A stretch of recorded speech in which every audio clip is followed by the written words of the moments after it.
Wuhan, China, ground zero for the outbreak, now under lockdown. Most of the 17 dead and more than 500 sickened are in Wuhan, where today the coronavirus death toll in China dramatically spiked on Thursday. 242 new deaths were reported in Hubei province, the epicenter of the outbreak.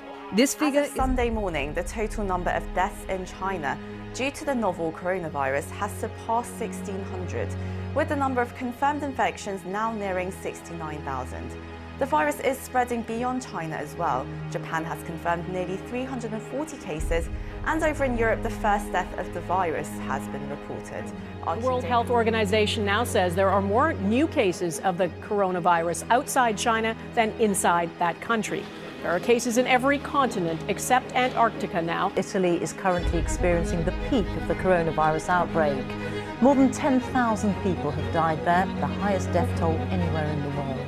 He told me wanted to focus on the situation in Spain. For so long, it's been Italy when we've been talking about Europe or even the UK. But in Spain today, they recorded the single highest number of deaths related to COVID-19. We're facing an incredibly contagious and dangerous virus that is moving across the world from one hotspot to another. Spreading from Wuhan, China, and tonight that first case here in the U.S.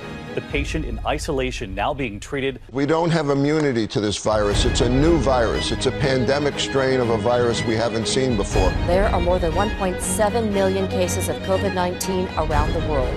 The U.S. is reporting more than 20,000 deaths, surpassing Italy as the country with the most fatalities. Today alone, the U.S. recorded more than 1,700 deaths. Pictures have emerged of a mass grave in New York as the death toll continues to rise. Almost 800 more people have died in New York State alone. Officials say burials are being increased at the site on Hart Island off the Bronx.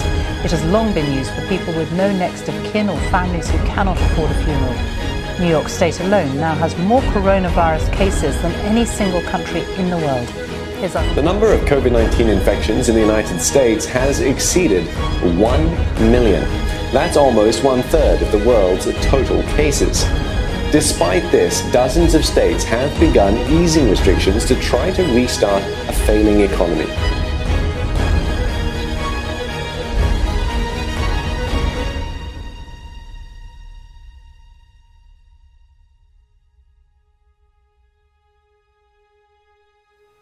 On January 21st, the United States discovered its first case of COVID in Washington. In the weeks that followed, COVID-19 began spreading at an unprecedented rate. By the time I left Ohio University for spring break, it had spread at such an alarming rate that Governor Mike DeWine decided to move Ohio into quarantine. By the end of March, most, if not all, states had been moved into either quarantine, a state of emergency, or complete lockdown like California.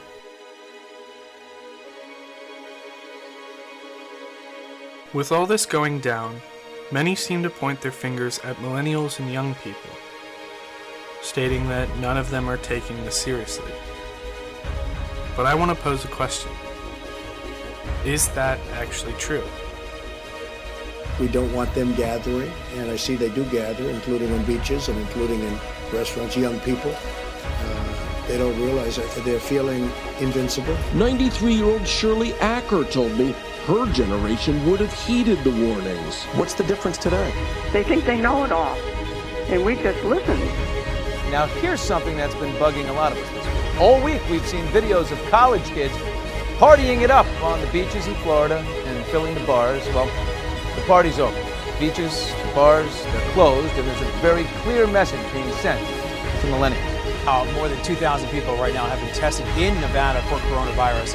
And perhaps surprisingly to some, millennials are taking action.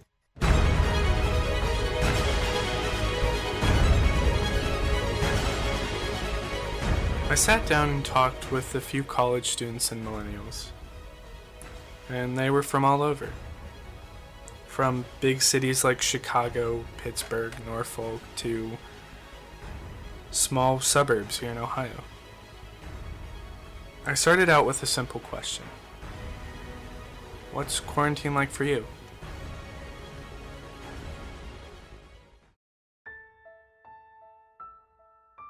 I would say work life has not changed a lot for me because the railroad's considered an essential business.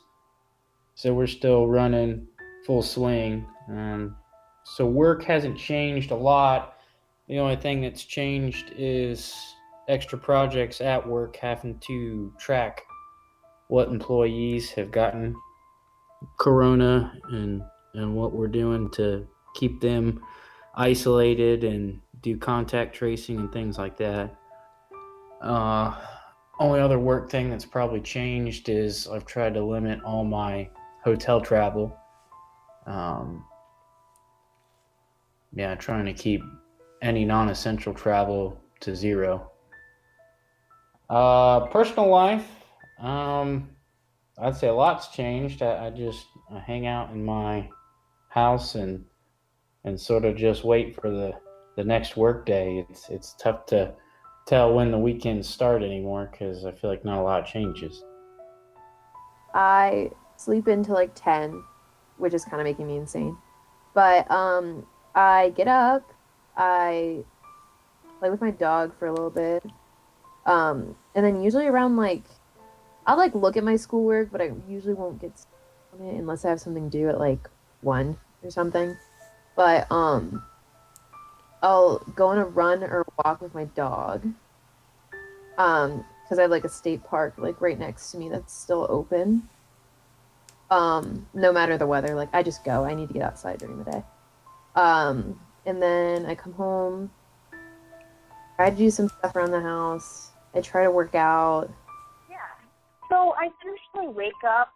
I don't usually sleep in. My sleep schedule's kind of, I don't want to say messed up, but I wake up early in the morning, so I kind of have more time to do things and more ways to find things to do. But I'll usually wake up, make breakfast. I try to make a really long breakfast. Kind of everything that I've been doing in quarantine is to drag out time.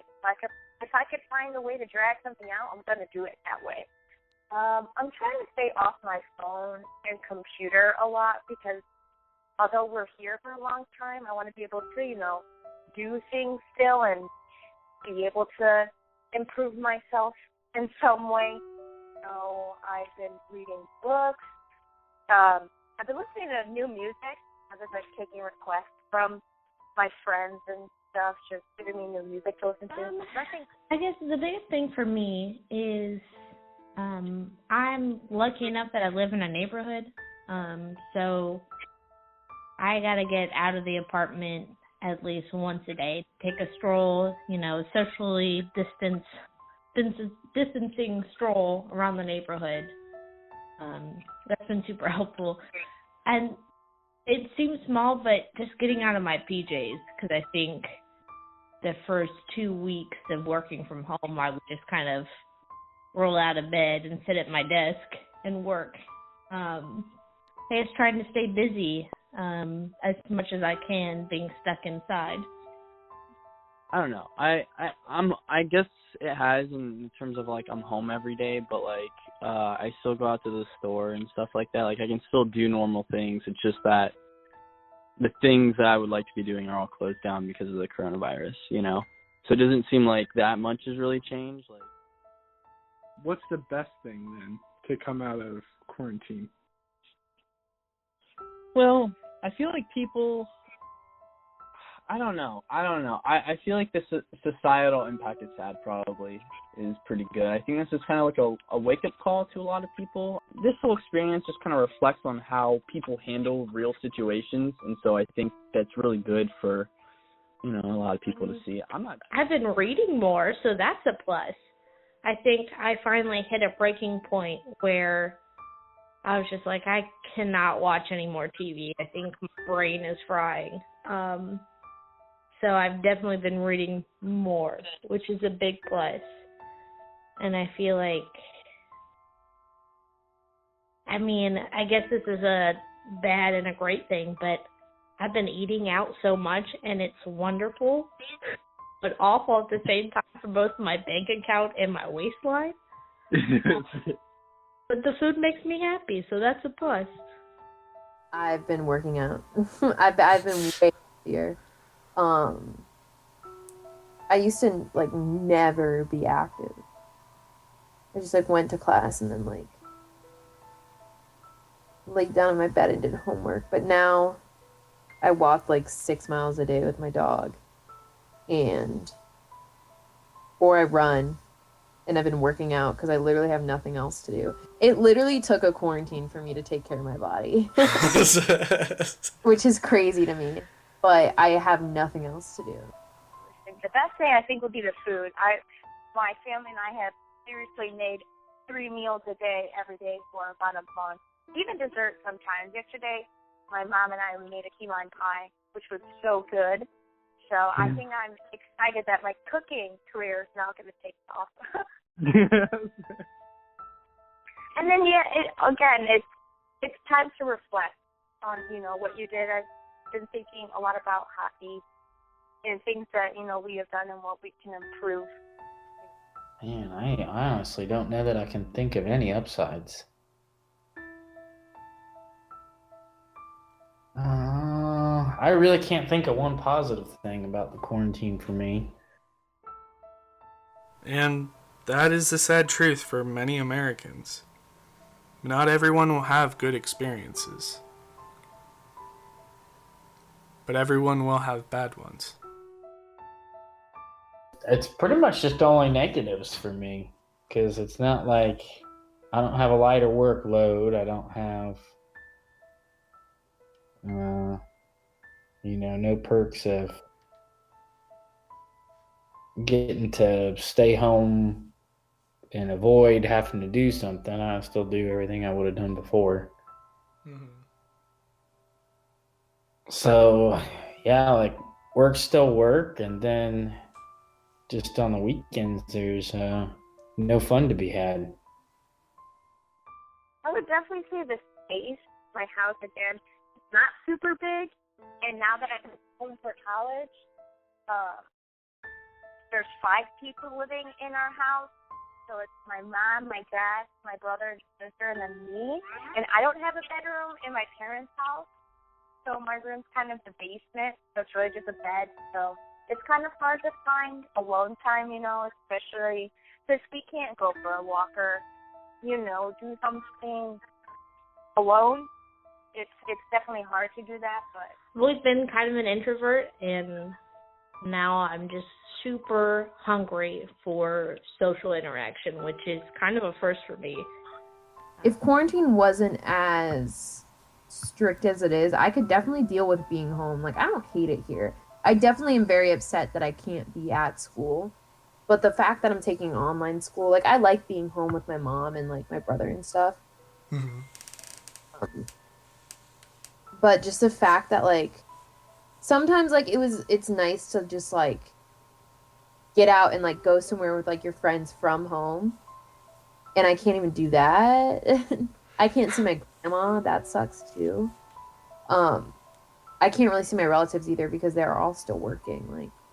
No, I had a backpacking trip for 31 days planned this summer in northern Washington, and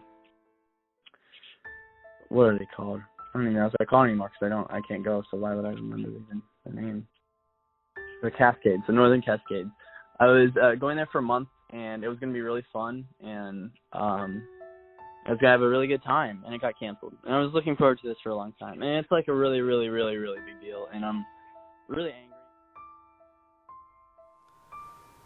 So with all this negative stuff happening, along with knowing that a lot of people, both young and old, aren't taking this seriously and are going about life as if nothing's wrong, I wanted to ask why. Why do you choose to quarantine? It's a responsibility that I think people should take in order for this all to end. And I would also say that it's mostly out of fear. It's a really scary time. It's weird the few times that you get to go out in public and everyone's wearing masks and gloves and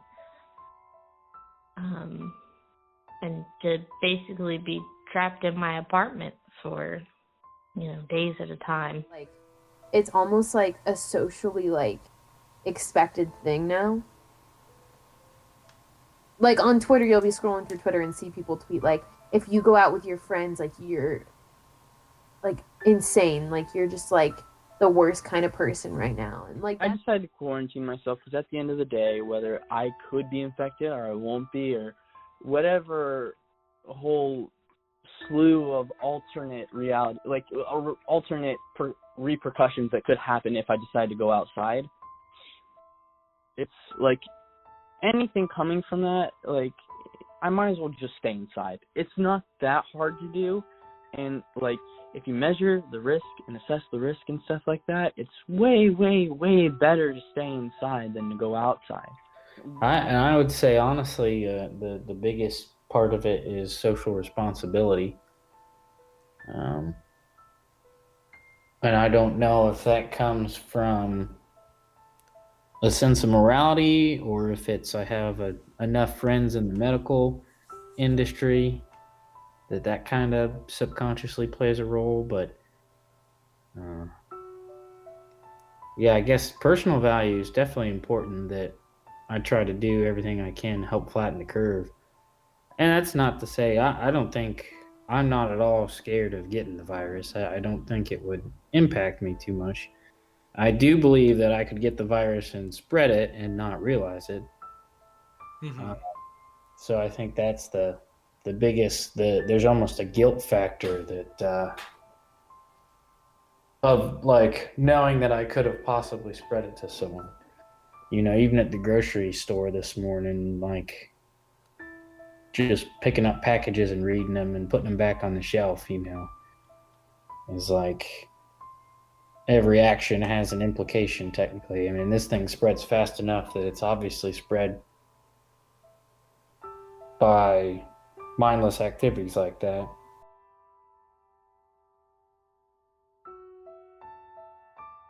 As we wrap up, I wanted to finish on this quote. I try to do everything I can to help flatten the curve. Every single American has, as the people I interviewed put it, a responsibility to quarantine and flatten the curve. If we don't, this will never get better. As of May 2nd, there has been over 1.1 million confirmed cases and nearly 70,000 deaths in the United States alone. So this is something that every single one of us should take seriously. I understand that you might be scared or confused, but things will return to normal with a little patience. All you have to do is stay at home, because that's what will save lives.